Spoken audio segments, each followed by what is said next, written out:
right, welcome everyone. This is Nathan Payne with Investor Thrive, and we are live at the podcast, the Payneless Wholesaling Podcast, and I have an amazing guest with us today. We got Grace Mills at REI Radio, where she's going to tell us all about how amazing the radio is. Now, who would have thought people are still listening to radio, right? A lot of people, right? Well, hello, everyone. And thank you so much, Nathan, for having me on today. Any chance I get to add value to you and your audience, considering all the value that you share, I'm happy to do so. More than happy.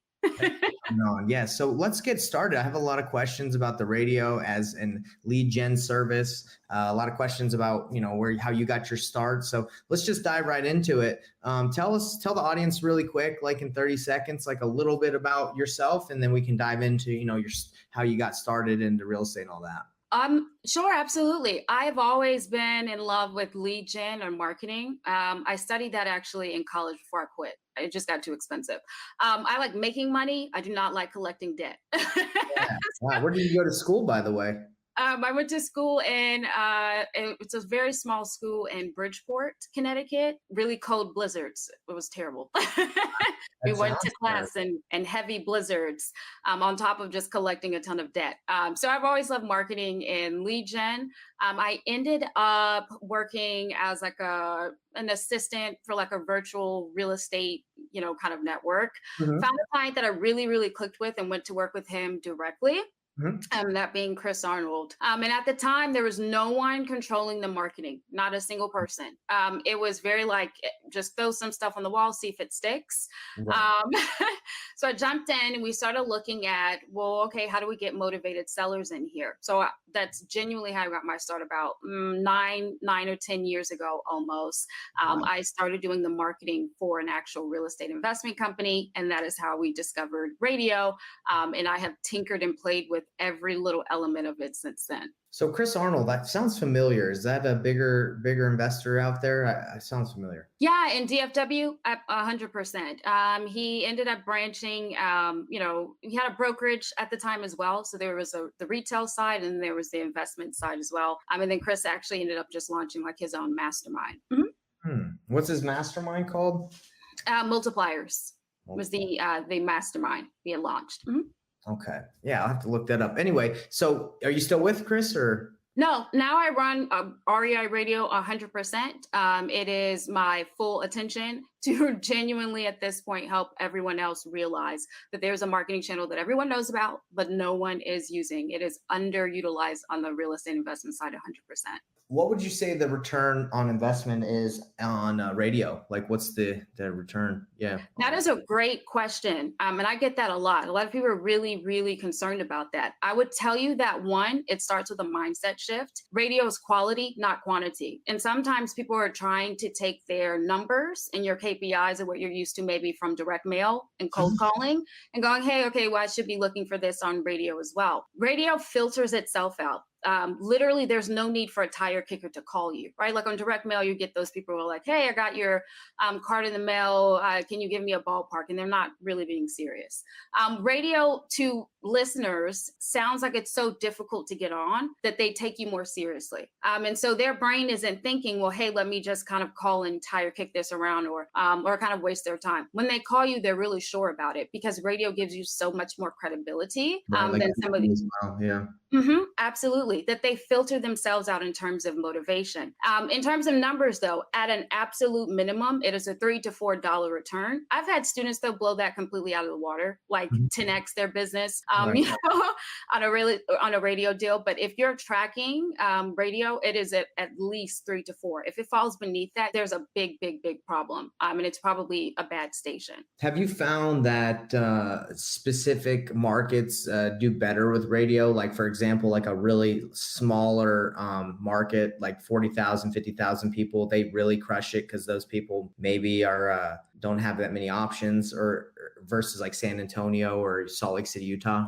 That's another really great question. I would tell you that there's about 230 radio markets and they all can work, just with a couple of different strategies in place. So if you're in a larger market, you probably really only need to pick up one station, right? Like if you're in a Salt Lake City, if you're in a Miami, Dallas, something like that, you can literally pick up about one station at a time and you're going to do perfectly fine. In a market that's a little bit smaller, something like Lubbock, Texas, what I usually do there is we use like a stacking method. So we pick up maybe 2 to 3 at a time to reach the same amount of people that you would in the larger market. Because I go by size of an audience. That's how I believe in buying a station. That's how I believe in filtering it out. It is all about the size of the actual audience so that you know that there's an actual return there. But if your target audience is there, it's game in any of those market, large or small. It just maybe we play with a slightly different strategy in terms of how many you pick up at a time. Yeah, because I have one of my friends, his name's William Tingle. He runs a Subject 2 coaching company. He's been doing Subject 2 for like 20 years. He's awesome. But he just said he moved to Arkansas and he heard about radio. So he just tried it out because one of his students went to like a seminar and figured out how to do it. So he just tried it. And he said he got like an $80,000 deal within like his first week or two because someone just called and was like ready to go and he got it done. So I believe it works. I've heard it works. I guess where I would stop or where most people would stop is they don't know how to start, right? 100%. I would probably nail it down this way in the most simplest terms. And I'm a big person. If it's not free, I look for cheap options.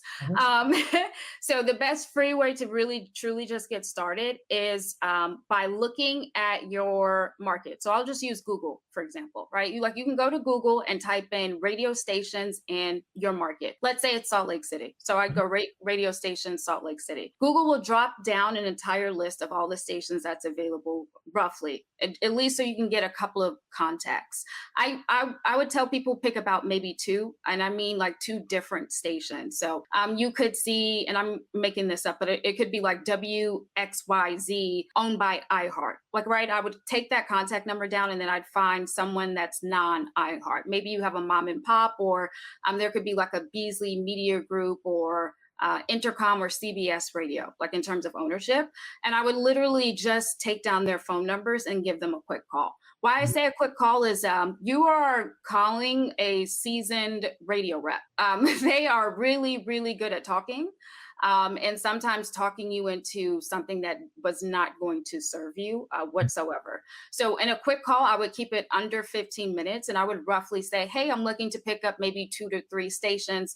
I just wanted to get an idea of your stations or your listeners. Can you send me any data that you have on it? What you're looking for is to make sure that station is actually hitting your target audience. If you are running a wholesaling company, you need to make sure that you're in front of homeowners. All stations aren't even. And I mean that truly. I'll use an example. I have some students that'll come in and say, hey, well, I know my audience is very blue collar, so I need to pick up maybe a country station. Country stations aren't even. There could be a very affluent, right? Like they're highly educated and financially well off on one country station. And then another that's a little bit low, medium income, maybe a little bit more blue collar. But you won't know that just by looking at a station. You absolutely have to collect at least some information on that. So yeah, I would say that as the best start is just do a quick Google search for free, just to get an idea, and then take that data that they send you and really just make sure, hey, is this my actual target audience? Are there homeowners here? And are these the actual homeowners I typically would service, especially in terms of age?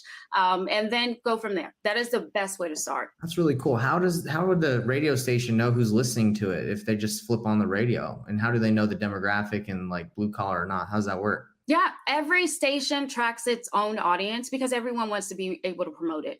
If I had $1 for everyone that said we've got the number 1 audience or we're the number 1 country station, every country station in your area is going to say they're the number 1 country station. Of course, yeah.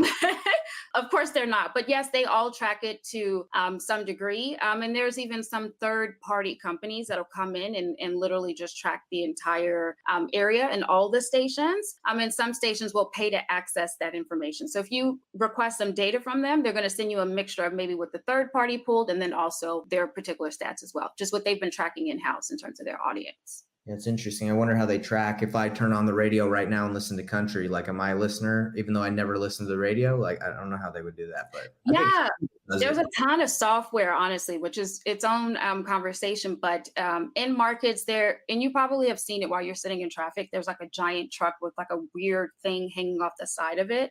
And that is surveying the radio stations as people are kind of driving around. And it has the ability to track the number of people that are listening, but also differentiate or at least be able to tell what's unique and what's a returning listener. And that's a really, really, really important stat you want to pay attention to, because sales reps, when you call them, they're going to try and pull the beefiest number they possibly can. You do want to make sure that that is a unique number, or at least a unique listener count, not a duplicate, because they would definitely include duplicate listeners just to beef up the number. You think radio will die eventually with the way like there's Spotify and all these other radio apps and stuff? What's your opinion on that? If radio was going to die, I think it would have died when print died. Right? Because it's been around forever. Print, TV, and radio have been around for forever. So when print died out, I think everyone was expecting radio and even possibly TV to kind of go with it. No, I actually don't. There are so many different types of people and what draws them to listen to stations. There is especially if you're looking at like a mature aged audience, as much as technology is available, they are very much still comfortable doing their regular activities. And that is getting inside of their car and turning back on their typical stations. They're very loyal listeners in that way, where they're not going to change that. If anyone is streaming, they're typically young. I get that question a lot. Hey, like if I'm looking at radio, should I probably look into streaming? If your audience or who you typically work with in terms of sellers are like 45 and up, I would tell you no. That audience that's streaming radio is going to be much younger. Right. 45 and plus and up, they're not going to start streaming their usual radio stations. It's like an extra effort for them that doesn't really make any sense. Interesting. So I'm curious. I'm pretty adept, or I feel like I know what a lot of the coaches or people are talking about. I don't hear radio a lot. Is there any reason?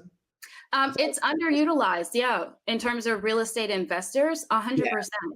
You'll find realtors maybe in your market that'll probably pick it up first, because their brokerages kind of introduced that topic of using more traditional marketing like radio. But in terms of investors, it is always there. It's the marketing channel that everyone knows about, but next to no one is using. And it's not because it doesn't work. It's just like a mindset shift. It's like your brain isn't thinking, oh, well, really? Radio? And then there's the thought that maybe radio is a little bit difficult to set up and that it's incredibly expensive. It's expensive if you don't know how to buy, 100%. The process will feel a lot tougher and it'll feel really drawn out, or you'll get backed into really bad deals because you're taking, sales reps can be really useful. They know their stations very well. They don't understand real estate. They're not real estate experts. They will tell you that, well, hey, you work in real estate, I know a thing or two. They don't. They 100% don't. And so, on two folds. One, it's like mentally people think that it's a little bit difficult. It's a little bit more expensive. And secondly, those who have tried it previously more than likely had a bad station. They overpaid for it and were pushed just completely into a bad deal that burned out their taste on it. Yeah. So you negotiate specific slots and buy in bulk or something like that. Is that kind of how you do the deal? Like you try to negotiate obviously with him? And REI Radio is a done-for-you system now. It used to be like a do-it-yourself and just walk through every single step that you needed to take. I don't believe in buying in bulk. What I teach students to do is buy it based on the size of the audience. And that way you're actually buying it below retail. If you were to purchase station right now, they're going to hit you with retail and then some because they are trying to sell you on not only the size of the station, but, look at how popular we are. You can't buy popularity. Popularity doesn't mean that you're going to make any money, right? That's not going to work with you. So depending on the person and what they're trying to achieve, I play with a unique strategy for each. Just like I said, I really want to maximize what's best for that person. Everyone's a little different in terms of what type of real estate business that they're running. And so we don't buy in bulk, but there are better time frames to advertise than others. And that's what I actually negotiate for, those specific time frames. I find this very interesting because I tried TV. So I got set up. It was either a done for you approach or you did it ourselves. So we did it ourselves and we spent like $5,000 or $10,000 and we didn't get a return. We barely got any leads out of it. Salt Lake City is an extremely competitive market when it comes to real estate. We know that, but Yeah, it didn't work out. So what would the investment be on something for the listeners that are here or will watch this? Like, what would an investment be for like starting radio, and like how many leads could you expect, right? Like, I know you're not going to overpromise, right? And I don't think that's the right way to do it, but just kind of give me an idea if someone came to you, or if I came to you and said, what could I expect for this investment? Yeah, and that's a really solid question. I would tell you that volume in terms of leads can vary. I have seen students pull in like 10, 20 leads a week, and then I've seen students only pull in 5 leads a week, but they both still convert roughly the same. It just depends. If you are looking at like solid, at least 2 deals a month, I would roughly tell you most of my students are spending anywhere between $1,500 to $2,000 a month. If you are looking at 4 deals a month and plus, especially if you have a team that you need to feed, you're probably looking about I'd probably say about $3,000 to $4,500 a month on radio. But a lot of students start about $1,500 to $2,000. Is that through your service, or is that there's an additional fee, I'm assuming, on top of the ad spend of 15 to 2,000? Yes. So that's just the ad spend in terms of deals. But yeah, if you were to sign up for my particular program, it is $7,500 total for the entire service. Of course, that can be split into monthly payments. But in terms of ad spend, yeah, most of my students are probably starting anywhere between $1,500 to $2,000. If you're looking at 4 deals plus a month, you're probably pushing about $3,000 a month. Mm-hmm. Cool. So 75 is just a fee, not even a fee. It's just like what your service costs to do it. And then you run their ads for them. They spend it, but you set it all up is this for unlimited forever, for just a year? How's that work? Yeah, so the program itself is about 4 months. It doesn't take us 4 months to get you on radio at all. Like I said, we've already got best strategies in terms of getting the best deal, but we do want to make sure that we get you the best setup possible. Is evaluating everything that could be a potential option in your market to play with. I want to play with it. There are large players like iHeart, like I said, but then you also have mom and pops, which a lot of people ignore. They're kind of hard to find, but if your target audience is there and there's a chance for you to make money, I want to take full advantage of it. So we literally start by looking at the entire landscape and going, okay, what can we play with? What can we take advantage of? And then the funnest part is negotiating for the lowest price possible to get the best deal. No one on my team wants you to spend more money than necessarily. It's more exciting to actually pull discounts out of a sales rep than it is to just agree to whatever high price that they tell you once or twice. So yeah, we'll negotiate everything and then manage and maintain it.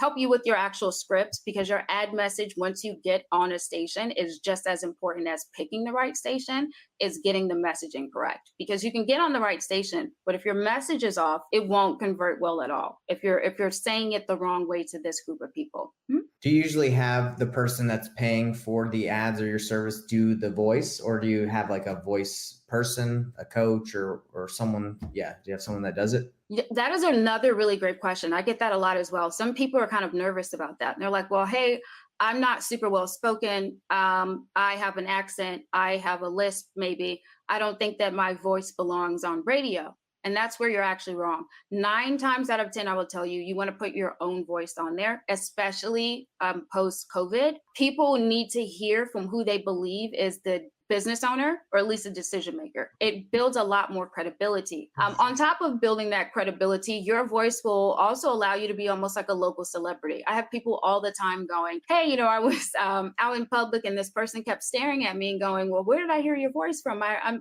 think I've heard that from somewhere. Where is it? And then like, oh, I heard you on radio. That's what so there's the option to honestly grow yourself as a local celebrity there that I want everyone to take full advantage of. But I would definitely tell you to really build rapport with the audience. You really do want to use your actual voice. Even you don't have to be well spoken. I don't care if you have an accent. I actually will tell you that most people that do really, really well on radio are actually not well spoken, and they do have an accent because people click with it. Mm-hmm. Yeah. Yes. Oh, that's if you come across so professional and everything sounds so clean and cookie cutter, it's like you're going to scare people with problems away. And you want people with problems to feel comfortable calling you. So put your voice on there 1,000%. Mm-hmm. I like that. So how do people get a hold of you if they want to try this? For my listeners, for Payneless Nation, Investor Thrive Nation, how do they get a hold of you? Yeah, so you can hop over to the website. It's www.reiradio.com. REI.com/investor. REIRadio.com/investor. I love it. And then I also do have a link that I can send out to people as well. Is that correct? Yes. I love it. All right. And I can do that for anybody that's interested. Hit me up. I can send you the link to sign up as well. And then how does that work? Do they just talk directly to you? Do you have a sales rep? How does that process work? You're going to talk to me because I love talking to people.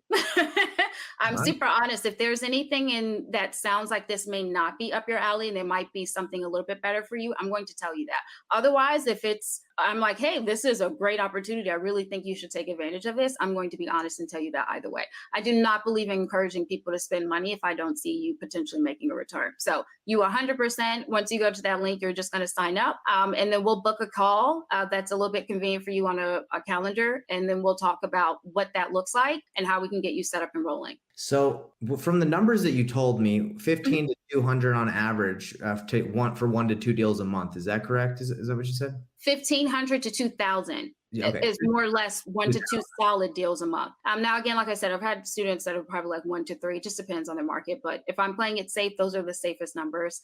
4 plus, I would probably be pushing you 3,000 and up. And that's, again, because we're looking at buying it by the size of the audience. And so just the larger the station that you're on, obviously, the more opportunities that you're going to get. But that doesn't mean we have to spend it all. If there's an opportunity to find something cheaper, that's similar, not as competitive and not as expensive, I'm 100% going to go after that as well, if it's still the best deal. That's an amazing return on your investment, because if most deals are like $15,000, then yes, I'll be real, I haven't really heard of that kind of marketing that exists. Like even cold calling, texting, pay-per-click, those all are ranging anywhere from sometimes $3,000 to $6,000 right now. So that's amazing. Yeah, honestly, I've never had a student pull in anything less than $15,000 on a deal. I mean, I've had people, and that's the interesting thing about radio, is that it really challenges business owners to expand what they thought they were going to be in business servicing. What I mean by that is I have people that are like, well, hey, I'm only doing this for wholesaling. And the longer that you advertise, people assume you can solve all of their real estate problems. So you can get land deals. Someone will call you with a mobile home. People are like, well, hey, do you know where I can find a new rental property? And so it ends up forcing you to really go, hey, I'm generating all of these leads. What else can I do with them? So I highly encourage people to if you don't handle your rental leads, sell them to a property manager or property management company in your area. There's always someone looking to buy mobile homes, even if you don't want to. If you don't want to deal with land, there are plenty of people, I'm sure, in a Facebook group that would be happy to take it off your hands and you can sell it to them or JV it. So 100%, there's a ton of opportunity there. Have you ever tried to sell your REI radio on the radio? On radio, most of the people that I need to get in front of are not actually thinking that they want to use this as a marketing channel. So no, in most cases, I highly believe in going to where, meeting people kind of where they're at and then taking them to where they need to be. And so for most people that would work wonders for in their business, I actually meet them at other marketing channels. And they're like, oh, duh, of course that would work. Because most of the people that are running real estate businesses, they're more likely to be listening to maybe talk stations if they are listening to radio, kind of getting a grasp on what they can do for their future investments. And so they're not thinking the sellers that I need to get in front of are also potentially listening to radio. Is there a way to target a specific county, city, area with radio, or is it kind of difficult since anyone can tune in a radius? Can you just have listeners listen if I want a specific zip code? No, it's not that tight in terms of zip code, but every single station does track its own signal lines to show you where and how far a signal actually goes out. And that's one of the biggest things that we check for is, are you going to be in a station where you're hitting the area that you actually service, or the bulk of this station actually going out of your way? If it's out of your way, that's a waste of money. I don't care how great of a deal we get it from. So yeah, it can be a couple of things. things. Some stations can stretch across an entire county, maybe only a piece of a county, or stretch across an entire city, or maybe a city and a half. It just depends, but you won't get it as tightly in terms of a zip code.